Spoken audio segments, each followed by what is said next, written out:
Hurricane Sandy completely devastated this tiny borough of 1,400 people. In the immediate aftermath of the storm, we saw 100% of the businesses in our business district were destroyed. All 1,400 residents were displaced from their homes temporarily. And now, about a year later from the storm, we're still faced with 40% of our residents who are still not able to come home because of the extent of damage to their houses. Well, I think when we came over the bridge that morning, very early in that morning, I think the priority was really to get a one lane of road open with the chief for security. He wanted to establish a security. He was worried about looting and people coming in from every which direction.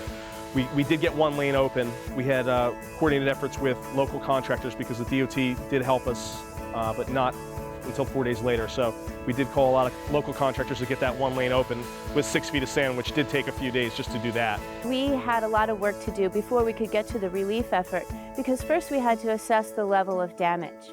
So we brought in assessment teams, our borough engineer, T&M, Jackie Floor, as well as our department heads did a systematic review of the town top to bottom to assess the risks to safety. In particular, we had a natural gas leak that had to be contained before anything else could happen. We ultimately had to keep the borough closed for 10 days, preventing the residents from returning in order to get the place safe enough to repopulate a little bit. After a disaster, the biggest effort is really trying to deal with the large amount of debris in the town. Because the streets, it wasn't just sand, it was mixed with buildings, cars, boats, cabanas, anything you could imagine. There was a lot of manpower that went into it. In addition to just all the contractors that were involved, there was the Navy was here, National Guard, all the police, the fire, the engineers that were involved. We had our structural engineers assessing all the public buildings, figuring out fall zones for the houses that were damaged. We had to assess all the bulkheads, the seawall.